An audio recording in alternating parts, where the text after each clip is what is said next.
Je vais parler de Madagascar.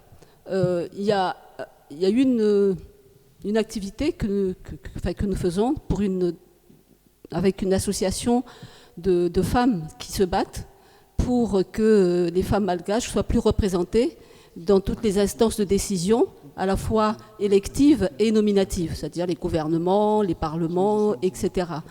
Et ces actions-là, c'est-à-dire qu'on a formé... D'abord, on voudrait faire former les femmes pour qu'elles aient les capacités et ne pas les envoyer à l'abattoir et puis dire bon, présentez-vous aux élections et puis après on les laisse comme ça. Mais avant, il fallait donc d'informer, de sensibiliser les femmes pour qu'elles aient les capacités d'être de bonnes mères, M-A-I-R-E, députées, je veux dire, de bonnes ministres, etc. Donc, ça, c'est une activité locale, parce que ça va jusque dans les chefs de quartier, les communes, les régions, et puis après, donc, le Parlement, le Sénat, le gouvernement, et même des femmes qui se sont présentées aux élections présidentielles. Donc ça, ce sont des actions qui paraissent nous tout à fait locales, parce qu'on dit aux femmes... Ah oui, alors, il y a comment on appelle ça, une ONG, pas une ONG, mais une association de femmes qui s'appelle Fivouille. Fivouille, c'est ramer ensemble, ça veut dire ça. Et c'est vraiment dans un petit coin dans le sud de Madagascar. Et c'est extraordinaire ce qu'a fait Suzy avec ces femmes, parce que dans le sud de Madagascar, il ne faut pas que les femmes parlent, il ne faut pas qu'elles parlent en public, ça c'est pas possible. Et que grâce à ce travail donc, de formation, de leur donner plus d'assurance, ces femmes ont osé parler. Ces femmes ont osé contrer le chef de quartier, qu'on appelle le chef Fouktan, par rapport à un problème de terre. Mais c'est extraordinaire. Moi, je me dis, je n'ai pas besoin de dire qui gouverne le monde aujourd'hui. Moi, je dis, cette femme-là, ces femmes-là, elles ont osé le faire.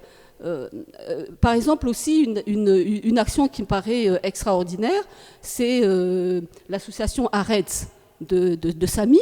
Mais c'est extraordinaire le travail qu'il a fait avec les Dalits. Parce que je ne sais pas si vous connaissez les Dalits en Inde, ce sont vraiment les parias.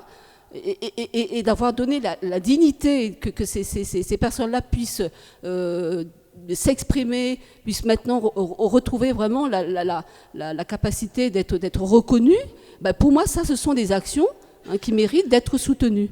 Et en plus, Arets a réussi à ce que des politiques soient changées au niveau du gouvernement de la localité, écoutez, pour moi, c'est formidable, quoi. Donc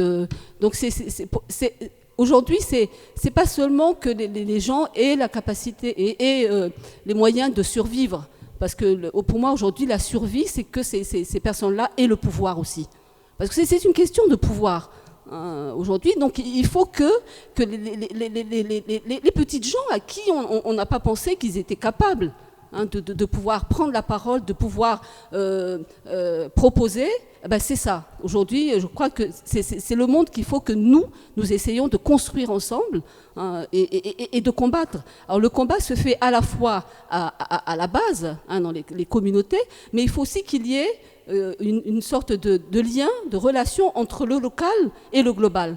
Parce que si on fait ça localement et que ça ne change pas en haut, non, ça ne changera pas et on continuera à vivre dans un système qui marche la tête à l'envers, quoi.